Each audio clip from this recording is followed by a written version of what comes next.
So how about that new Obi-Wan Kenobi show? Yeah, I didn't really care for it either. Thought it kinda sucked if I'm being totally honest. I went in with zero expectations, but Disney somehow knows how to go below what I expect of them. It's kind of impressive, honestly, and also sad for one of the biggest entertainment companies in the world. At this point, it's just kind of the norm with the brand. Disney, no matter what the idea is, are seemingly incapable of making anything good with Star Wars as an IP unless they hand it over to other studios. And Kenobi, well, that just kind of reinforced that impression with me. I should preface and say that this isn't going to be a review of Kenobi itself because, well, there's probably plenty of people who are going to make much more comprehensive breakdowns of that show than I ever could.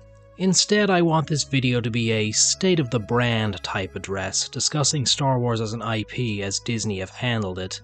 Only in a broad sense. I can't exactly afford to get granular or we'd be here all day. But there will, ultimately, be ample references to Kenobi and a few to the Book of Boba Fett as well, since they're the most recent outings with the Star Wars brand.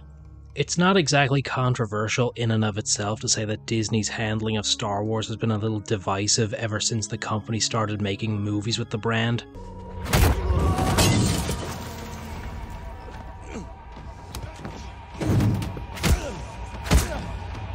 Or rather, a few years after The Force Awakens came out and it became acceptable to critique The Force Awakens. Yeah, I'm actually old enough to remember when The Force Awakens was treated as the second coming of Jesus and not the borderline plagiarism of A New Hope that it actually was. Oh, how times change. What is a lot more controversial is the reception these new Star Wars TV shows get whenever they're released on Disney+. Why, look no further than everybody's favorite website, Twitter, for example. Every time a new Disney Plus Star Wars show comes out, that place is a wellspring of intellectual discussion and rational thinking. On Twitter, if you have even the slightest criticism of Star Wars, you're branded as a literal, actual Nazi. Yes, the bar is that low these days. There are, of course, ridiculous reactionaries on both sides of the divide, but from my experience, the pro-Star Wars people are usually a lot more insufferable and ridiculous. At least the people who criticize Star Wars can admit there being some fault in it, instead of just finding infinite copium or constantly making excuses for Disney. Or, of course, instantly brushing aside any and all criticism of the brand as being sexist or racist in nature. Boy howdy, it sure would suck if there was a multi-billion-dollar corporation who used sexism and or racism as a cheap and easy way to shield themselves from any and all criticism. Look, I lived through the 2010s. I've seen enough dumb culture war bullshit to last me several lifetimes. I'm the kind of guy who will roll his eyes whenever people complain about things being woke or to cry SJWs in 2022. When you dislike something, it doesn't always have to be on ideological grounds. Sometimes, and bear with me now, a product can just be shit.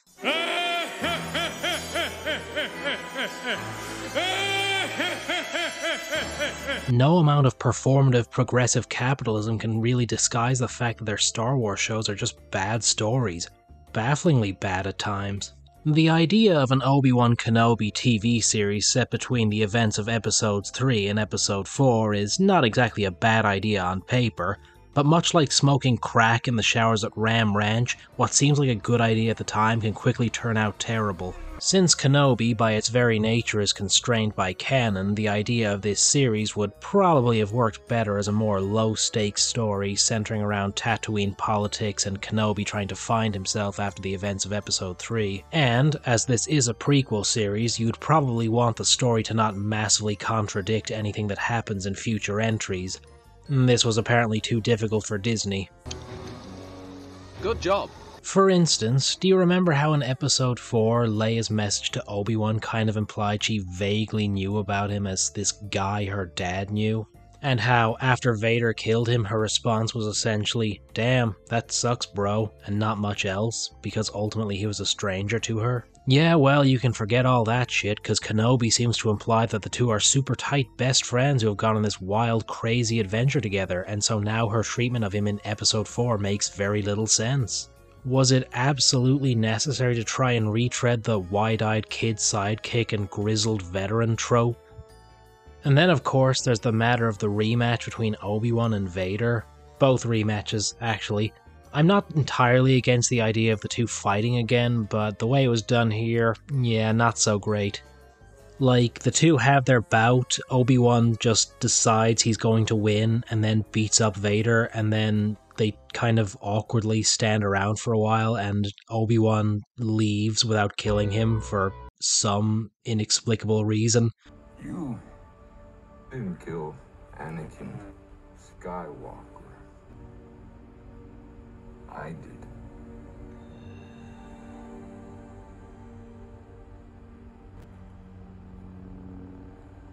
And my friend is truly dead.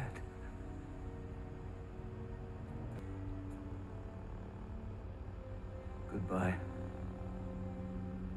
Darth. Ah, Anakin, it was good to catch up with you again. Don't go killing any younglings in the future now. I'll see you later, alright? I mean, I can understand Obi-Wan not going for the double tap back on Mustafar, cause, you know, Anakin had just had all his limbs cut off and was being slowly dragged into lava, so it's understandable that Obi-Wan thought that would be enough. But in this instance, I really can't wrap my head around why nothing was done here or why they decided to write the situation like this. I know some of the usual copium from Star Wars defenders when something doesn't make any sense is to just turn your brain off, but pretending to be stupid doesn't really resolve a problem for me when it comes to writing. As an aside, I do appreciate how the Star Wars franchise is apparently full of dumb space wizard movies for babies and you're thinking too hard if you ever try and criticize them. Except for The Last Jedi, who these same people will say is a deep, cerebral masterpiece. You can't have it both ways. Additionally, if your response to any criticism of the writing of these new shows is to say the writing in Star Wars has always been goofy or stupid, I really have to question if you actually like Star Wars as a brand. Additionally, the idea of saying Star Wars has always been goofy doesn't really gel with me either. You're just conflating Star Wars with Spaceballs. Star Wars, in the past, could be strange or fantastical, but it always took itself seriously. This was back in the age where it was acceptable for a story to take itself seriously. There was no layer of eye-rolling irony to everything.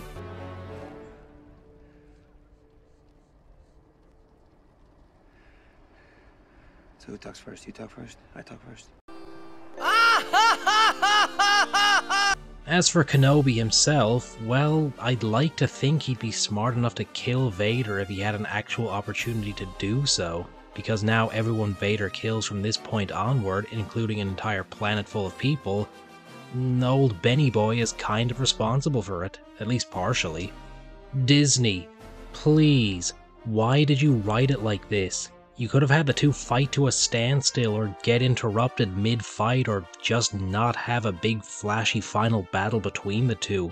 It's just confusing that this is the route you chose to take. Kenobi's new, interesting, merciful streak also extends to, this lady. I kind of forgot her name. She just spends the majority of her screen time being angry and doing terrible things, but then in the last 5 minutes she expects mercy after doing one good thing over the course of the entire show.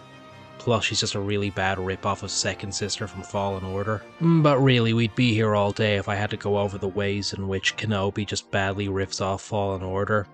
And, as we all know, Disney doesn't count it as plagiarism if they take from a story they technically own. She kidnaps Luke and she was gonna kill him, but she didn't. Congratulations on your complex morality. I'm gonna give you a Scarlet Witch sticker for the effort. She couldn't kill Kenobi, Luke, Leia, Vader, the Lars family, or really any named character that exists in the original trilogy, so good job focusing so much on a character that can't do or change anything. Although I guess it's entirely likely they plan to make a spin-off series about her, which tracks, considering how desperate Disney seems to be with Star Wars these days. And Kenobi is fine with her nearly murdering Luke for some inexplicable reason. I'd like to remind you that in a few years' time, Kenobi is going to gut Darth Maul like a fish just on the off chance he could possibly find out about Luke. And even further down the line, he's going to chop a dude's arm off just for hassling Luke. At least be a little consistent with how you handle people who threaten Luke. Then again, Disney, Star Wars, and consistency go together like baby boomers and basic logic. God knows Boba Fett didn't feel like Boba Fett in his own series. For such a dangerous warrior, he felt more like a doddering idiot. Good job. The guy from the original trilogy feels like he would have murdered the Tuscans on principle for enslaving them, not becoming best friends with them. Some people might try and counter this assertion by saying, well, according to this book, or this comic, or Wikipedia, but let's be entirely honest, the casual viewer that Disney is trying to appeal to hasn't looked into any of this stuff, and neither have I. I'm far too busy drinking lean on a daily basis than looking into expanded universe materials, and I'm honestly willing to bet that most Disney board meetings that suggest these types of shows only try to market to casual viewers and not people reading every piece of side material. And then there's all the rampant unintentional comedy that shows up in these shows, like Boba Fett's terrifying biker gang. Or how about this absolutely iconic knee slapper from Kenobi?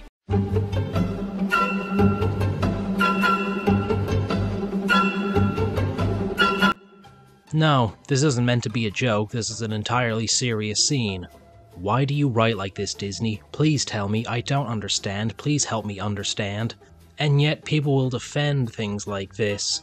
Why is the bar so fucking low for Star Wars? Why is the bar so low for a multi-billion-dollar corporation where people will endlessly excuse anything they do? There are a lot of terrible takes regarding the Star Wars franchise to the effect of nobody hates Star Wars quite like Star Wars fans, or the Star Wars fanbase is unpleasable, but frankly I think statements like that are total bunk. Of course Star Wars fans have high expectations for Star Wars, it's something they care about an awful lot. And it's absolutely not unreasonable to hold one of the most profitable entertainment companies in the world to a higher standard, instead of letting them just coast by on brand recognition alone. But, rather than invest more in the writing side of things, Disney instead finds it easier to just culturally gaslight people into thinking that every aspect of Star Wars has always been shit. Having gone through this whole tirade, there's really only one question left on my mind when it comes to Star Wars. Where do they go from here? And I think Disney are also asking themselves that same question. They've been circling the drain for a while now, endlessly circle-jerking the original trilogy era and doing everything in their power to create different TV shows and spin-offs, but I think even that's starting to wear thin for them. I mean, a Cassian Andor series? Really? That's not the bottom of the barrel, that's the second sub-basement of the barrel. But I think they've become so desperate with this spin-off TV show content because they really don't know what else they can do when it comes to movies, mainly because the sequel trilogy was kind of a disaster for them when it comes to creativity. J.J. Abrams, who is totally devoid of any world-building talent, and Rian Johnson, who is nowhere near as smart as he seems to think he is, combined to totally drive the Star Wars galaxy into the ground. I mean, by the end of Episode 9, it felt like there was nowhere to really go with Star Wars as a story, and that trilogy had done everything in its power to alienate anyone who was ever even remotely interested in it. Of course, if Disney were to reboot or decanonize the sequel trilogy, they would essentially be admitting to fucking up, and being so humble is clearly not in their wheelhouse. And so, since creativity is essentially forbidden at Disney, and since nobody is willing to bite the bullet on the whole reboot thing, Star Wars is instead left to languish in this pit of mediocrity and nostalgia. But hell, there are plenty of people always willing to accept the bare minimum from Disney anyway, so I guess they don't feel any incentive to try. Hello there. He said it! He said it!